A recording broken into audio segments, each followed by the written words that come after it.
প্রত্যেককে স্বাগত। আজ আমরা আলোচনা করব অ্যান্টিবডির গঠন সম্পর্কে। তো প্রথমেই আমরা দেখে নিই অ্যান্টিবডি কাকে বলে। অ্যান্টিবডি হলো আমাদের দেহে প্রবিষ্ট অ্যান্টিজেনকে প্রতিহত করার জন্য প্লাজমা কোষ থেকে যে গ্লাইকোপ্রোটিন মলিকিউল উৎপন্ন হয় তাকে আমরা অ্যান্টিবডি বলবো। অ্যান্টিবডি একে আমরা ইমিউনোগ্লোবিউলিনও বলতে পারি।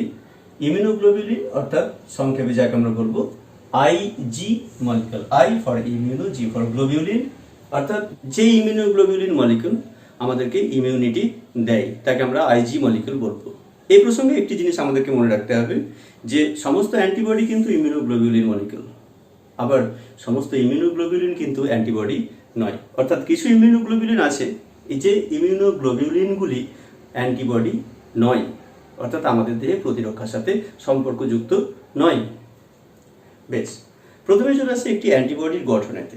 একটি অ্যান্টিবডি অর্থাৎ আদর্শ অ্যান্টিবডির গঠন বলতে আমরা আইজিজি মলিকিউল একে বুঝবো। এই আইজিজি অ্যান্টিবডির গঠনই হলো একটি আদর্শ অ্যান্টিবডির গঠন। দেখে নিই, প্রথমে একটি অ্যান্টিবডি দুটি শৃঙ্খল দ্বারা গঠিত। একটি হলো ভারী শৃঙ্খল এবং একটি হলো হালকা শৃঙ্খল। অর্থাৎ একজোড়া ভারী শৃঙ্খল পরস্পরের সাথে ডাইসালফাইড বন্ড এর মাধ্যমে সংযুক্ত অবস্থায় থাকে এবং একজোড়া হালকা শৃঙ্খল তারা ভারী শৃঙ্খলের সাথে ডাইসালফাইড বন্ডিং এর মাধ্যমে সংযুক্ত থেকে এই অ্যান্টিবডিটি গঠন করে। আকৃতির দিক দিয়ে দেখলে অ্যান্টিবডি একটি ওয়াই আকৃতি বিশিষ্ট মলিকিউল। ইংরেজি বর্ণমালার যে ওয়াই যে লেটার আছে সেই ওয়াই এর মতো দেখতে। এখন এই ভারী শৃঙ্খলগুলি যে ডাইসালফাইড বন্ডিং এর মাধ্যমে সংযুক্ত অবস্থায় থাকে, এই দুটি চেনের মাঝের যে ডাইসালফাইড বন্ড একে আমরা বলবো ইন্টারচেন ডাইসালফাইড বন্ড, এবং কিছু কিছু ডাইসালফাইড বন্ডিং আমি দেখবো যেক্ষেত্রে ইন্ট্রাচেন ডাইসালফাইড বন্ড। এক্ষেত্রে আমরা দেখবো দুটি ডাইসালফাইড বন্ড একই চেনের মধ্যে অবস্থান করছে এবং এক্ষেত্রে একটি বিশেষ গঠন বা ডোমেইন তৈরি করছে। যাই হোক, প্রথমে চলে আসি আলোচনায় ভারী শৃঙ্খল সম্পর্কে। অ্যান্টিবডির ক্ষেত্রে ভারী শৃঙ্খল যাকে আমরা বলবো হেভি চেন, সংক্ষেপে বলবো এইচ চেন। এই হেভি চেনটি 50,000 ডালটন মলিকুলার ওয়েট বিশিষ্ট, অর্থাৎ এর মলিকুলার ওয়েট হচ্ছে 50,000 ডালটন। এখন একটি ভারী শৃঙ্খল অ্যামাইনো অ্যাসিডের সংখ্যার ভিত্তিতে দেখলে এটি 440টি অ্যামাইনো অ্যাসিড দ্বারা গঠিত। সংখ্যাটি কিছু কিছু ক্ষেত্রে হেরফের হয়, আমরা মোটামুটি 440টির কথাই বলবো। নেক্সট আসবো এই ভারী শৃঙ্খলের প্রকার। বিভিন্ন প্রকারের ভারী শৃঙ্খল আমরা দেখব। ভারী শৃঙ্খলগুলি আলফা প্রকৃতির হতে পারে। যদি ভারী শৃঙ্খল আলফা প্রকৃতির হয় তখন যে অ্যান্টিবডি তৈরি হয় তাকে আমরা বলবো আইজি এ বা ইমিউনোগ্লোবিউলিন এ অ্যান্টিবডি। ভারী শৃঙ্খল যদি গামা প্রকৃতির হয় তাহলে তাকে আমরা বলবো আইজিজি মলিকিউল। যদি ভারী শৃঙ্খল মিউ প্রকৃতির হয় then this is called IgM. Delta প্রকৃতির হলে আইজি ডি, এবং ভারী শৃঙ্খল যদি এপসিলন প্রকৃতির হয় তাহলে তাকে আমরা বলবো আইজিই। অর্থাৎ অ্যান্টিবডির যে ডিফারেন্ট টাইপস আমরা দেখলাম এর সাথে ভারী শৃঙ্খলের একটি সম্পর্ক আছে।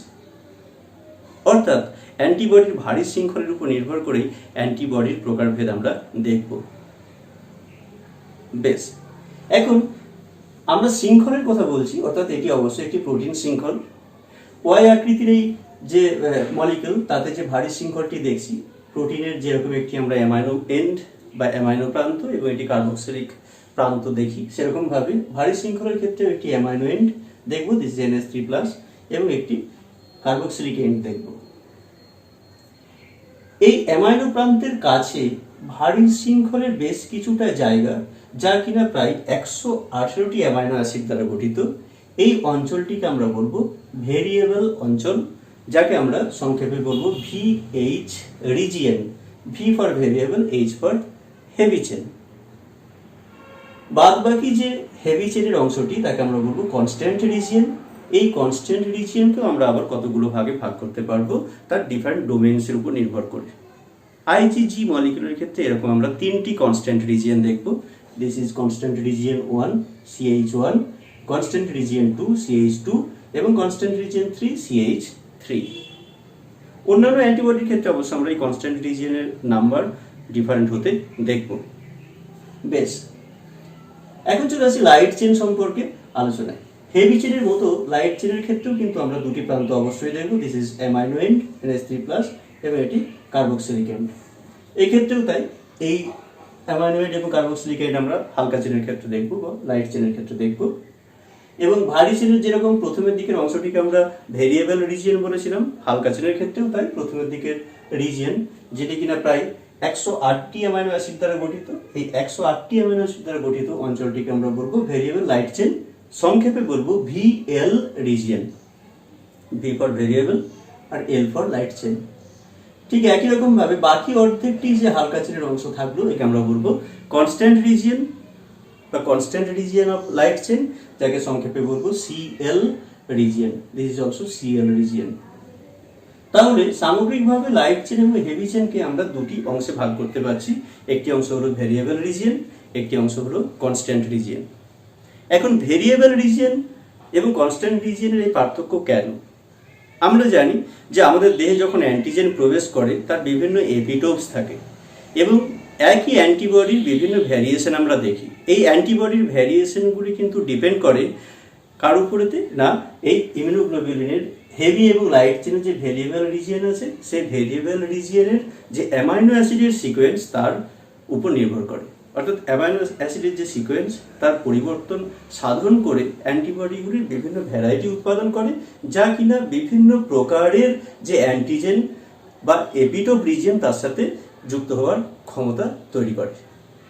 বেশ, এখন চলে আসি এই কনস্ট্যান্ট রিজিয়ন 1 CH1 এবং CH2 রিজিয়ন এর মাঝে একটি কিছুটা গ্লাইকোপ্রোটিন রিচ রিজিয়ন আমরা দেখব, যেটা কিছুটা দুর্বল অংশ, যে অঞ্চলটিকে আমরা বলবো হিঞ্জ রিজিয়ন বা হিঞ্জ অঞ্চল। একে আমরা বলবো হিঞ্জ রিজিয়ন বা হিঞ্জ অঞ্চল।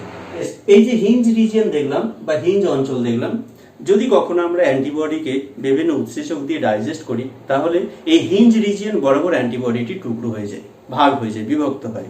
দেখে নিই, যদি আমরা এরকম অ্যান্টিবডিকে পেপাইন এই উৎসেচক দ্বারা ডাইজেস্ট করি তাহলে হিঞ্জ রিজিয়ন বরাবর বেশি সময় ধরে ডাইজেস্ট করলে ভেঙে গিয়ে অ্যান্টিবডি তিনটি টুকরো বা তিনটি অংশে পরিবর্তিত হয়। তিনটি অংশ কি কি? দুটি FAB অংশ এবং একটি FC অংশ, অর্থাৎ মোট 3 টুকরো হয়ে যায় অ্যান্টিবডি। কিন্তু আমরা যদি পেপসিন এই উৎসেচক দিয়ে অ্যান্টিবডিকে ডাইজেস্ট করি তখন আমরা দেখব অ্যান্টিবডি দুটি অংশে পৃথকীকৃত হয়, একটি FAB অংশ এবং একটি FC অংশ। এখন FAB এবং FC অংশ আসলে কি? সামগ্রিকভাবে অ্যান্টিবডিকে যদি আমি দুটি অংশে ভাগ করি তাহলে এই দুটি অংশ হলো বাহুর দিকের অংশ, যাকে আমরা বলবো FAB অংশ।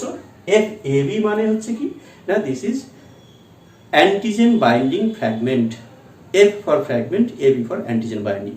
তাহলে অ্যান্টিজেন বাইন্ডিং ফ্র্যাগমেন্টকে আমরা FAB অংশ বলবো। অর্থাৎ কোনো অ্যান্টিজেন এই অংশের দ্বারাই অ্যান্টিবডির সাথে সংযুক্ত হয়। অর্থাৎ উল্টোভাবে বললে অ্যান্টিবডির এই অংশ দিয়েই কিন্তু অ্যান্টিজেনের সাথে সংযুক্ত হয়, তাই একে আমরা FAB বা ফ্র্যাগমেন্ট অ্যান্টিজেন বাইন্ডিং বলবো।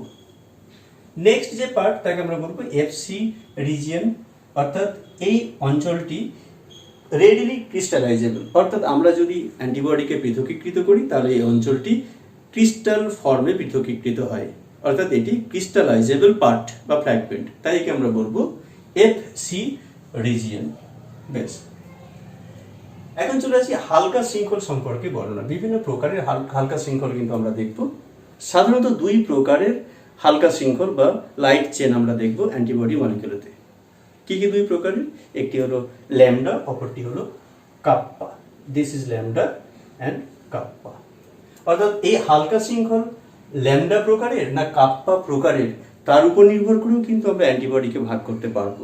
অর্থাৎ যদি ভারী শৃঙ্খল হয় আলফা প্রকৃতির এবং সেক্ষেত্রে অ্যান্টিবডি হবে IgA, কিন্তু ভারী শৃঙ্খল আলফা হলেও লাইট চেন যদি হয় ল্যামডা প্রকৃতির তাহলে IgA ল্যামডা বলবো এটিকে আমি। অর্থাৎ IgA মলিকিউল কিন্তু তার লাইট চেন হলো ল্যামডা প্রকৃতির।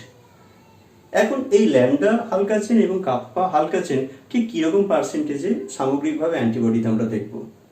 মোটামুটি 40% অফ টোটাল অ্যান্টিবডি হলো ল্যামডা প্রকারের হালকা চেনযুক্ত এবং 60% অ্যান্টিবডি আমরা দেখব যেখানে হালকা চেন হলো কাপ্পা প্রকারের। ক্লিয়ার? বেশ, তাহলে হালকা চেনের উপর নির্ভর করে কিন্তু অ্যান্টিবডিগুলিকে আমরা দুটি করে ভাগে ভাগ করতে পারবো। প্রত্যেকটি অ্যান্টিবডিকে আমি দুটি ভাগে ভাগ করতে পারবো। আইজিই এর ক্ষেত্রে either lambda or kappa, IgG এটাও ল্যামডা অথবা কাপ্পা, আইজিএম, আইজিডি, আইজিই প্রত্যেকটির ক্ষেত্রে ল্যামডা অথবা কাপ্পা এর উপর নির্ভর করে দুটি করে ভাগ আমরা করতে পারবো। ক্লিয়ার? বেশ, এখন আসি এই অ্যান্টিবডিগুলির আসলে কাজ কি। আমরা প্রথমেই সংজ্ঞা পড়ার সময় পড়েছি যে যখন আমাদের দেহের মধ্যে অ্যান্টিজেন প্রবেশ করে, এই অ্যান্টিজেনগুলিকে প্রতিহত করার জন্যে আমাদের দেহের ভেতরের যে প্লাজমা কোষ আছে, এই প্লাজমা কোষ কতকগুলি বিশেষ প্রকারের গ্লাইকোপ্রোটিন, যা কিনা highly specific for that antigen তৈরি করে। এই গ্লাইকোপ্রোটিনগুলি আসলে ইমিউনোগ্লোবিউলিন মলিকিউল হিসেবে আমরা দেখব। এই গ্লাইকোপ্রোটিনগুলিকে আমরা বলবো অ্যান্টিবডি, যা আসলে ইমিউনোগ্লোবিউলিন বা আইজি মলিকিউল। ক্লিয়ার? অর্থাৎ অ্যান্টিজেনকে প্রতিহত করার জন্য আমাদের দেহে এই অ্যান্টিবডি তৈরি হয়। ক্লিয়ার? বেশ, আশা করি অ্যান্টিবডির মোটামুটি গঠন সম্পর্কে একটা ধারণা তৈরি হয়েছে। পরবর্তী ভিডিওতে আমরা আলোচনা করব বিভিন্ন প্রকারের অ্যান্টিবডি সম্পর্কে, ওই অ্যান্টিবডিগুলির উৎস, তার গঠন এবং কাজ সম্পর্কে। আজ এই পর্যন্তই। সুস্থ থেকো, ভালো থেকো।